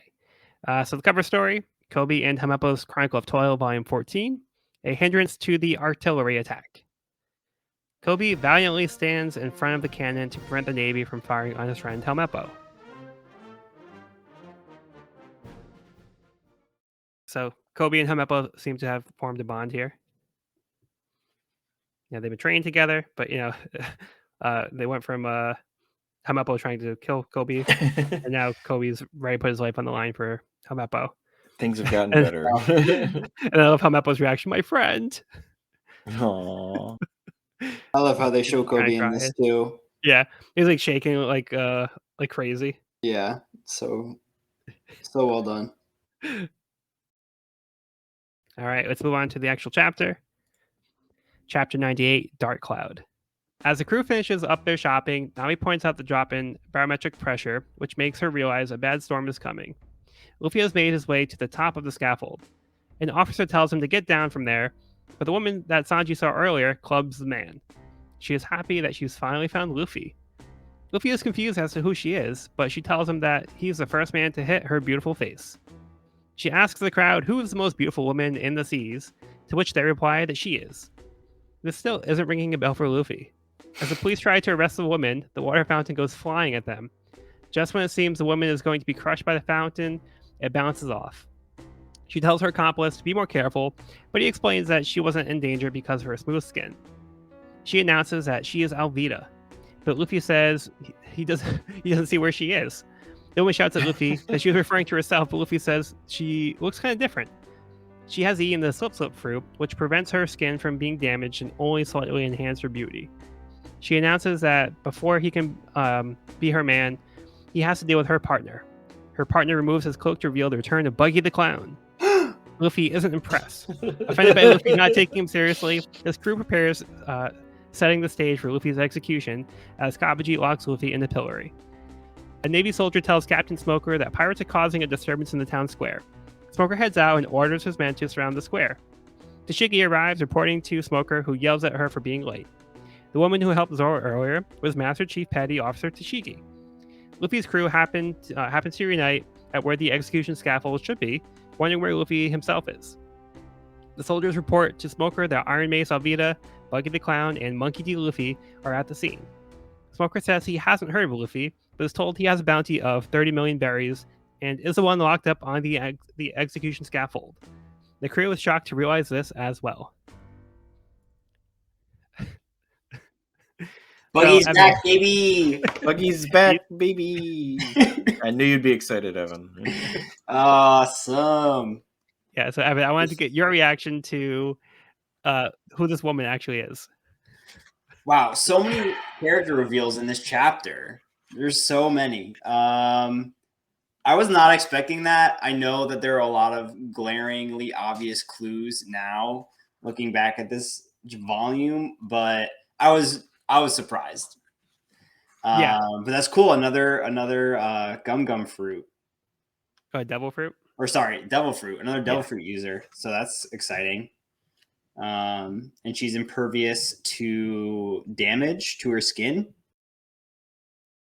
more or less. It seems unclear exactly the level Got of the thick skin. invulnerability, but Yeah, I don't know if it's like Luke Cage necessarily, but yeah, it seems that like it's kind of like a friction, so like things things kind slip of off of her. slide off her. Yeah. Yeah. But yeah, No, I that mean, was a it wasn't great. obvious to me that who this was the first time through, but Mhm. like you said, like her costume design is pretty similar.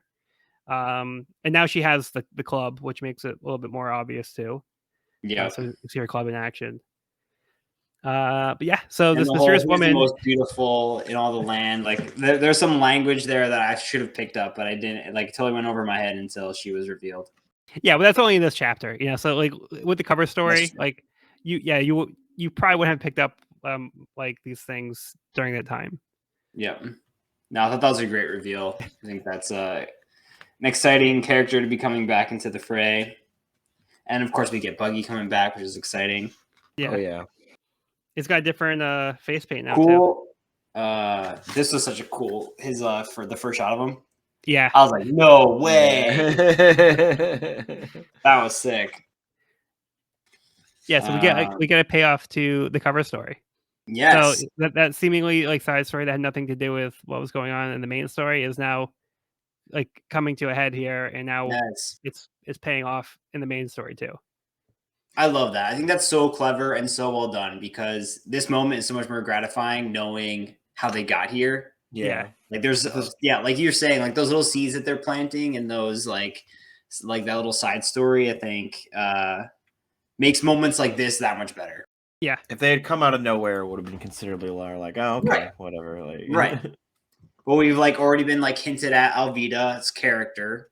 He told two stories at once, and now they're finally converging. Yeah, I think it's brilliant. Yeah, so I agree. Like I think this is like really satisfying. That's what I love about the cover stories. They don't necessarily have to pay off like this, like and immediately like be involved like in like the main story. So like sometimes like it's good to have just like information about like what's going on in the world outside of like Luffy's story. But it's fun to see that this is actively affecting Luffy now too. Yep. So it feels like that story really did matter in a way that like it was relevant to getting to this point. Totally.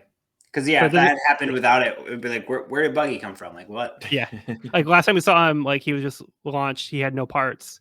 Right. And now, like, where did this woman come from? Why are they together? Yep. Yeah. Yeah, clever storytelling. We get Tashigi's intro as well. Yeah, so you get the confirmation of Tashigi being part of the Navy. Yep. And she reports to Smoker. I smell a sword fight. Autumn Rain versus Wado. I'm gonna say it wrong. Wado Ichimonji. Yeah, that's more it. or less. Mm-hmm. That was it. We get our first look at where with Smoker of like a Navy captain, a supposedly feared Navy captain, who seems to be kind of a stand-up guy. With the little girl that knocks the ice cream over, and he's like, "Sorry about that. Here, buy yourself another one. Make it even bigger next time." Like, yeah, I like this the reaction of the dad is makes him assume that she's gonna get like kicked in the face or something, but he's just like, "Nah, my bad. Sorry." Yeah, he was very kind. My pants ate up all the ice cream. Yeah, I thought that was cute. Try 5 scoops next time. That's a specific that was nice. My pants ate up the ice cream is such like it feels almost like a dad way of saying it. He could have just been like, "Oh, sorry, my bad, kid." And he made this like jokey metaphor to like it's like this extra level of like, "Oh, yeah, this guy seems kind of sweet."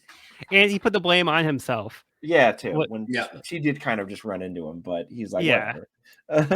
So yeah, that's a really good point. This page I was going to talk about too, because if you compare it to like somebody like Captain Morgan, who would have like had this girl executed if this happened to him, like, this girl would be dead, like 100% dead.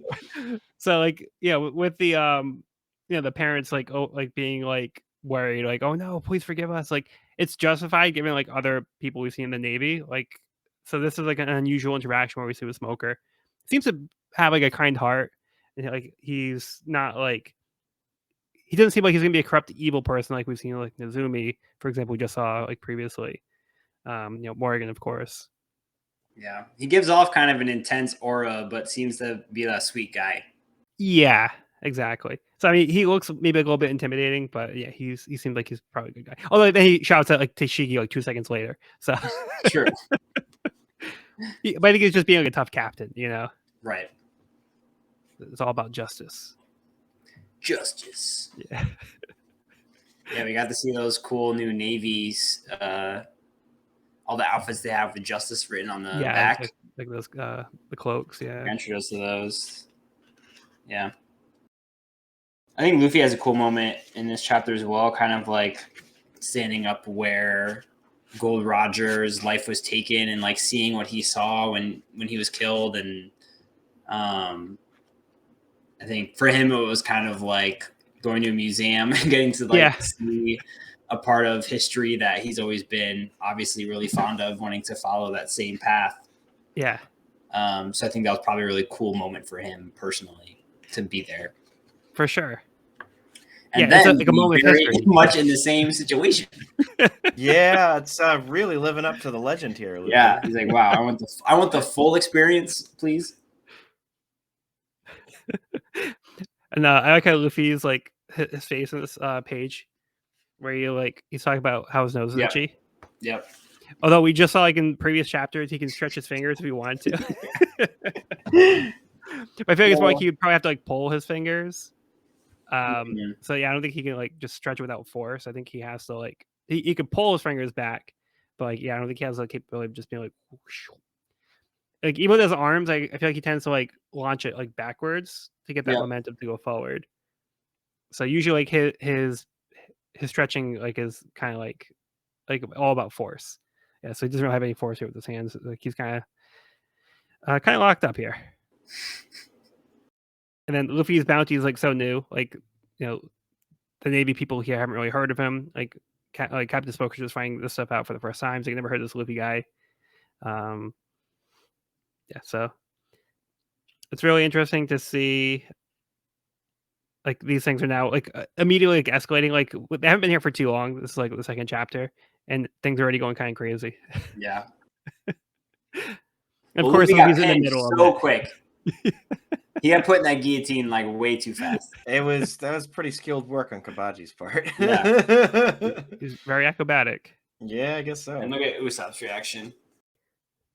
Yeah, I'm sure he's taking it well. Oh, Nami's reaction is my favorite because she's just like got her face on. She's like, grr. Yeah, not again. Of course, Luffy would do this to me.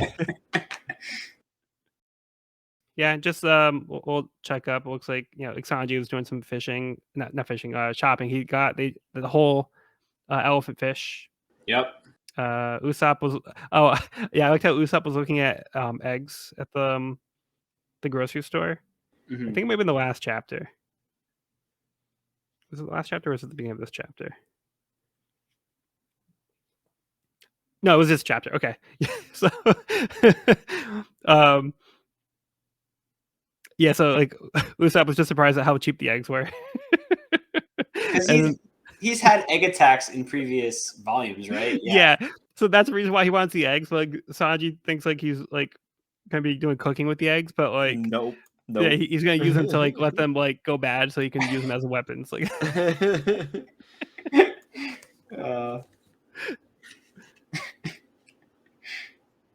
and then I think it was the last chapter where Nami was like trying on all the different clothes. Yep. Just to I'm not taking any of them. I'm just gonna The guy had like a clothes hanger like hairdo, which I thought was like pretty goofy. And then this chapter, she finds clothes that are more her style, and she buys a whole bunch of them. Oh, there you go. Casual. Yeah. Okay. Yeah. Any other thoughts on this one? We are reaching a critical point here. I hope Luffy can get himself out of this. This is the second time he's had a head stuck in position thing in the last week. So here we go again, I guess. Here we go again. Okay, so first let's do the next part of the cover story, Kobe and Hamapa's Chronicle of Toil, Volume 15. a hindrance to the hindrance of the artillery attack. Kobe's guns are sliced apart as he stands there in front of the cannon. What the heck? Who could it be? It looks like it might have been. Someone very skilled with a sword.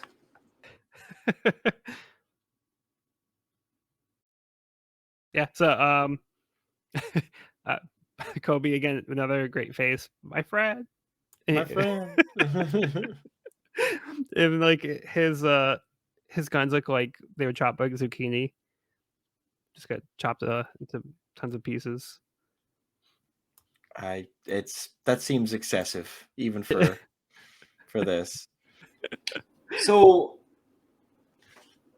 originally when I read this, I assumed it was Mihawk, but looking closer, I don't think it's Mihawk.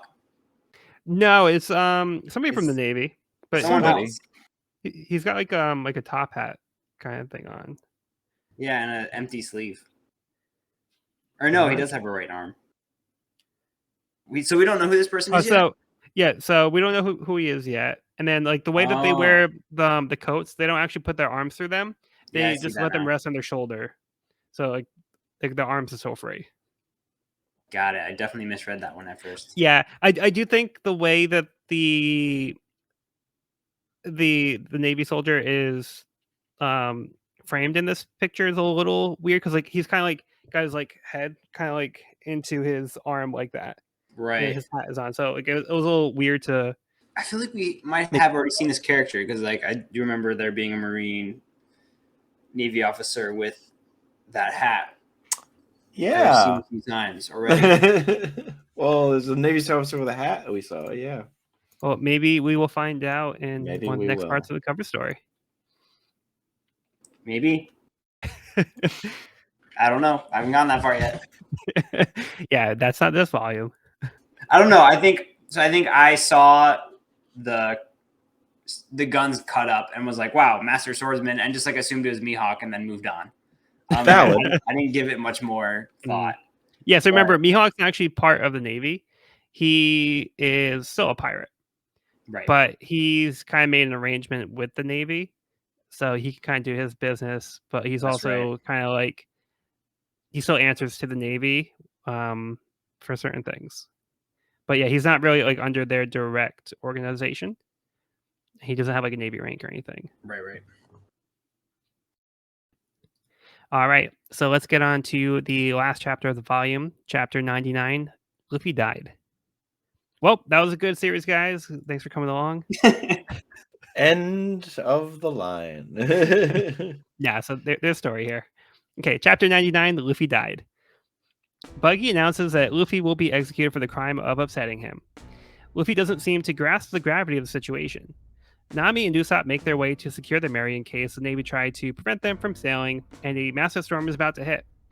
Looks like the Navy aren't the only ones who would prevent them from sailing, as Moji arrives with Richie in order to burn the Mary. The Navy soldiers ask Smoker if they should attack, but he says that they should wait to let the pirates take care of themselves. After all, they have never let a pirate escape them before. As Buggy prepares to execute Luffy, he gives him a chance to say his last words. Luffy announces that he will be king of the pirates. Sanji and Zoro arrive to help Luffy, but they can't make it to the scaffold in time. Just as Buggy goes to cut off Luffy's head, he laughs and says that he's a goner. At that moment, a bolt of lightning strikes Buggy's sword, the scaffold catches on fire, and begins to rain.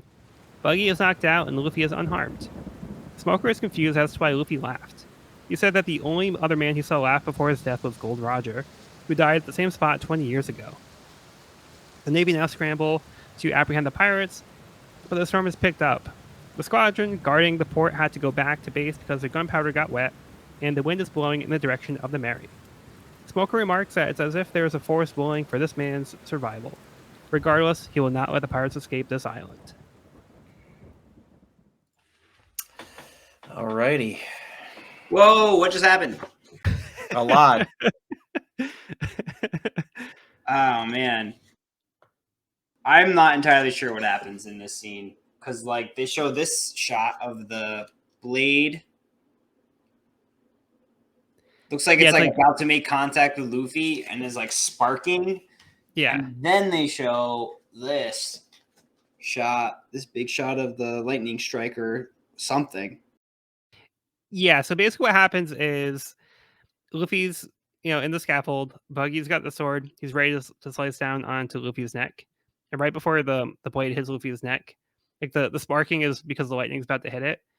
Like I know you haven't played Zelda Breath of the Wild, but like if you're like running around and there's like a lightning storm happening, like you'll notice like if you have like a metal like shield or a sword out, it'll start like sparking. So then Whoa. then if you keep that out for too long, you'll actually get hit by lightning. So it's like that starts Gotcha. happening because there's like the lightning like, in the air. So I'm not like I mean there's I'm not using a real life example, but that's another example of like that Mhm. effect happening. So it's like that the sparks were happening before the actual lightning strike, and then the sword attracted the lightning. So Buggy got hit by the lightning because the sword attracted the metal, and then Right. before he could actually like cut down Luffy's neck, the lightning hit him, and then he got knocked out, and then the scaffold caught on fire. It's quite the set of circumstances where it's really a level. It feels very appropriate for afterward. It's one of my favorite panels. I remember is Sanji. Do you believe in higher power? Like, it's like because this is Like, absurd. Like this is ridiculous. Yeah. This one. Yeah, Don't talk that's the nonsense. only Let's get out of explanation for here. this, right? Is where I was like, I don't know. Like, let's just. I don't want to think about this too hard because it will hurt. Like, it will hurt my head. Like, Unreal. Yeah, so this is a moment where it feels a little like ham-fisted. yeah, Because it feels like too perfect, but I think that's also the point that's trying to make. Because even Smoker in the text is acknowledging, like, is this a coincidence or is like are all these things happening like for a reason? It's like something else is going on that's making all these events happen in favor of this one person. Right. He talks about the laugh and how It's like, did Luffy know something? Like, why was he laughing? So Smoker has no idea what to make of this, and now like all these circumstances are happening. It feels like everything is against him, and is in favor of Luffy, surviving this. Yeah, that was a pretty cool moment. Yeah, so pretty crazy, regardless of whatever the reasoning is. It's all like super crazy, and I think we're kind of meant to take that like this is a bigger moment than what we might realize. Yeah. Like it feels like it's like a destiny kind of thing that took like to control over here, but I don't know 100% what the actual answer is on that. That's just the way I'm kind of interpreting it. no, that's pretty No, much where I same. am too. Yeah. Yeah, absolutely. It's a trick of legend. It's just this is how this epic is told, and sometimes things are unexplainable. Sometimes things just happen. Yeah, because like the chapter begins like with text box. It says legends that endure in the future or events that took place in the distant past. So like the whole chapter kind of sets up that like something like remarkable is going to happen, and we see those Yeah. direct parallels to Luffy and Gold Roger. Yep. So yeah, I think we just meant Foreshadowing. I think we're just kind of meant to interpret that like Luffy is an important character beyond Absolutely. like beyond the scope of the story, but like within the world of One Piece, like he is an important character, or he's going to be. Yeah. Yeah, because in the face of death, he says, I'm still going to be the Pirate King, and then laughs as he's about to be beheaded, and then lightning strikes and saves his life. Like, that's a sign. Yeah, he didn't have a plan. He wasn't like, oh, I have something out of this. Like, no, this is just what's happening. Right. I feel like you got to be able to rub yourself out of a guillotine, though, right? Yeah, I thought this was a great end to a great volume. For sure. Yeah. We are entering a new era of just like it didn't top the Arlong saga because it's just this little we're not even technically done with this little mini arc yet, but it's this sense of like we are moving on to even greater things than before. We are like there's this certain meta sense of knowing that this is almost chapter 100, so like you kind of feel like something big has to happen here. Yeah. And I think it's this good little like spark of of flame that's like, we are really about to explode in terms of like, we've been in the East Blue, like Arlong was a threat, but we were in the East Blue. We are getting that much closer to the Grand Line, and it is only going to get more explosive. Like, so. Yeah. The Straw Hats are just, frog in the pond, as Mihawk would put it. So like we seen we kind of have like a little bit more context with these bounties. Luffy has a high bounty for the East Blue, but Mihawk before had said that the East Blue is like the tamest of all the seas. So we know that there's going to be bigger things out there, but Luffy's already kind of making a name for himself. But this is just a small part of the world, and there's more out there for them. And to that point, Nami is like very conscious of what that actually means for them. She's like, because you have this high bounty, like there are going to be people coming after us. We're a target. Like it will be more dangerous for us now that there's a bounty on your head and a big bounty. Like the Navy is going to be involved and all. Like on all, she's kind of like trying to tell everyone the bigger picture of like, because everyone's super excited in that moment. I feel like. And Nami's like, this is not necessarily a good thing. Yeah. Yeah, you're officially a pirate, but that also means like you're officially a pirate, which makes you a target, and it's going to make our life much more dangerous. Right. Yeah, and this is the life that they're now committed to. Yeah. All right. So, any other thoughts on the chapter itself? How about the return of Richie? Oh yeah, his like motorcycle form. Yeah, motorcycle. That's a hell of a ride. Yeah, that's pretty funny. Yeah, and then even looks like Moju's outfit's a little different. He's got his little helmet with his ears sticking out. But yeah, he's got like longer ears. Yeah, before he had like short little round ears. Now his ears are like bunny ears.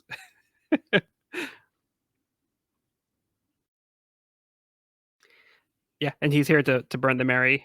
So hopefully Nami and Usopp can get there in time. Yeah, better get on top of that. A lot of work into that ship. Kind of an important part of the story. So yeah. Plus, they want to get back. What was that dinghy that Luffy and Zoro were in that when they were sailing with Kobe to wherever, or not even with Kobe. Like this was pre-Kobe. Like I don't know. It was. I don't know. But yeah, that'll fit everybody. I'm sure. So yeah, no big deal. Yeah. Their backup ship. Yeah, this is. I remember like these are the classic this run of chapters I just associate so heavily with high school and with like first getting into the series that it's just the nostalgia is very intense. Like I remember being like, "Ooh, I've learned more about these cool swords and what's Smoker and who's the Navy and ooh, Buggy's back," and it's just like all this stuff that's just coming back to the front. It's very refreshing. Yeah. And that's one of the great things about revisiting the series as well. That's why I keep coming back to it. So I think I've been seeing for the first time through, like, that there's a lot of like great moments of the series, and like it's just like a great series overall. But like revisiting it, like you can have a different experience like the second time through, or like it can bring back like certain memories that you had. And that's just what I get out of One Piece too. Like even going back and like reading it again, it's like I just get so much enjoyment out of the series in general. That's why I want to spend so much time with it, and like I never get sick of it. So like I just plan to keep reading the series like basically indefinitely. So, so even after it's all over, I'll just keep starting over again. So that's my goal of the series. And yeah, I might not like read it like every day if that's the case, but like it's something I want to continually keep in my life for the foreseeable future. I hear you. I feel like being someone who's new to this series, it's really hard to not just binge the series right now. Having to wait for our sessions. Keep it. It's an enjoyable experience. I really do enjoy having this like book club once a week and being able to discuss each chapter. And I think that brings a lot for me personally to the series and makes it really enjoyable. But if I weren't limited, I would just be reading this like for sure. Because I really do think it's been getting like better and better and better, and like each volume seems to be better than the last volume. And I mean, this volume in particular, I feel like wraps up one of my favorite arcs so far, and then just piles in a ton of really great information in the second half of the volume, and like brings a lot of, like you were saying, like world building, character building, just kind of introducing us to a lot of new characters, a lot of new facts about the world, like specifically like the sword lore was really cool, and getting to see like Navy headquarters was very cool. So I'm just like getting really excited for where Oda is taking this world and what we have in store. Just been The really world exciting. building is really ramping up. Yeah, for real. It almost feels like we're stepping out of the pond just along with the Straw Hats. We're learning. Yeah. Like they don't know the big Navy speech, and so we're getting a look behind the curtain. So in our own way, we're becoming just as acclimated to the new world as they are. Agreed. And seeing Shanks and Mihawk's kind of like acknowledgement of Luffy's like stepping into this world, I thought that was such a cool moment to squeeze into this volume. Like that was so cool. Yeah, just like two little pages here. But yeah, it was nice that like Mihawk thought it was important enough to go to Shanks about this. Very cool. So, and they have a drink over it. Yeah. So awesome. All right. So on that note, how about we get some rankings in, because we just concluded the Arlong Park arc. This is going to take a long time to decide. It's going to be very difficult, I think, these rankings. It's going to be we got to weigh the pros and cons, but we'll get there. Okay. Well, to give you guys a little refresher, both Sean and Evan had Bratier at the top of their ranking, followed by Syrup Village, Romance Dawn, and Orange Town. So right now we separated Bratier as an S tier arc, and we put Syrup Village, Romance Dawn, and Orange Town in A tier. Now, with that being said, Sean, where did you want to put Arlong Park? S tier. Okay. Perfect. There's no debate. And put that before Bratier? Before it's the best arc I've read yet. I mean, It is the best arc yet. Hands down for me. Okay, perfect. And then Evan, how about you? I agree with Sean. Hands down, best arc I've read so far. Yeah. I love the characters of the fishmen. They're the most like piratey character. They're some of the most piratey characters I feel like we've experienced so far, and by far the most powerful. Yeah. And they're directly tied to the sea. Like their way of living is like very sea based. I love that. I thought that the character design was incredible. The fights were incredible, and I think Nami's whole backstory being tied into this one was just like beautifully done. Clear winner. Yeah, agreed. So for my rankings, I had Brate as my top, then followed by Syrup Village and Orange Town and Romance Dawn. This is my favorite arc so far as well. I'm gonna put this in S tier.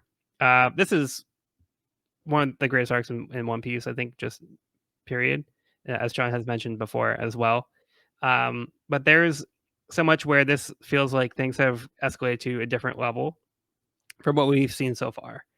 And I feel like the emotional level that we get from like Nami's backstory and the plight of the villagers and Arlong's tyranny, and like the Belmare like tragedy, the moments where like Nami like asks Luffy for help is still like one of the best moments of the series, I think. Yeah. And Luffy putting the hat on her head, and then like the march to Arlong Park is just like so perfect. So it's like moments like that are like all timers, I think, just for One Piece, and like they're very special moments, I think, and they happen in this arc. So yeah, Arlong Park, I think is definitely the best arc so far. Not to say that the other arcs aren't good, but yeah, it's just that this feels like it brought the series to a whole new level. Agreed. It's like Joel said and I said, like this is an arc that a One Piece fan who's caught up to the current stuff could still rank in their top 10, maybe even top 5, and people wouldn't even be surprised. Yeah. Like There are phenomenal arcs to come. Absolutely bangers, but like this is just it's an all-timer. It always will be. Okay. And let's get the villain ranking. Okay, so far we had top of the chart was Buggy, followed by Kuro, and then we had Krieg last. Where do we want to put Arlong, Sean? He's the top of the chart for me, just the same as like he's truly a monstrous because he was. Let me just double check my brain here, memory. Yeah, well, yeah, he is the only one of the villains so far to directly cause like a lifetime of suffering. Well, not a lifetime, many multiple years of suffering to a crew member we know. Krieg just came to sack the ship. He didn't care who was on it. Kuro just came to sack the island. He was after Kaya's fortune. He kind of probably messed with her, but Usopp, he caused Usopp some trouble, but he wasn't like deliberately enslaving Usopp. He wasn't or something like that. And Buggy again he was just there. Arlong actively murdered Nami's family and psychologically and physically tortured her for years and years and years. Like there's a level of evil there that the others can't even come make a roast a candle to, light a candle to, roast a candle. You can't even hold a candle to. He is heads and shoulders above. And in terms of both his villainousness and also just his combat ability and his aesthetic is just my favorite by far. He's my favorite. Okay. The rest of my list would stay the same, but he would slot above Buggy. Okay, great. And Evan. I will second that. I think that he's, like Sean said, the most evil and the strongest opponent that Luffy has faced so far. I also, again, I just loved the character design of like the sea creatures and the fishmen. I thought that was so perfect and so well done. And then using those traits in their like fighting styles. And I thought that was just really clever. And I would definitely rank Arlong as number one. Okay, perfect. So that puts Arlong at number one. Then where would you rank him? I would also put him at number one. I had a feeling for the same reason you guys have mentioned. Just as a pure villain, he takes the cake. Like, yeah, his level of cruelty has been beyond what we've seen so far, and like Sean has said, it's been for a prolonged period of time. And we've seen firsthand how it affected one of the crew. He held this entire village hostage. With Kuro, like he was pretty dastardly, and he had a direct confrontation with Usopp. It was like for like different reasons, and it was more so like they kind of didn't get along, as opposed to he was actively trying to hurt him for like 3 years. But yeah, beyond that, Arlong has just been like the most powerful. He's been like the most brutal. The fight with Luffy and Arlong was very intense and brutal. I think it was the toughest fight that Luffy's had so far, and it was more of like a pure strength battle. Whereas with Krieg, we saw it was more of like Krieg's like toys that he was playing with that made him formidable. But against Arlong, it was pure strength. So yeah, so I would also put Arlong at the top. Yeah.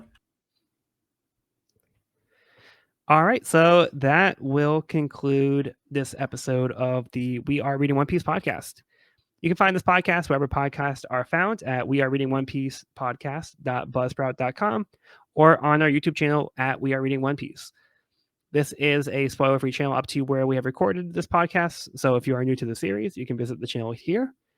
You can also find this podcast on my YouTube channel at Pirate King Codex for various One Piece content. Next week, we will be discussing Volume 12, The Legend Begins. I've been Joel, and I've been joined by Sean. Hey, have a good night, folks. And Evan. This is Evan. Thanks for listening. All right. Well, be sure to bring along all of your hopes and dreams, and we'll see you on the next episode.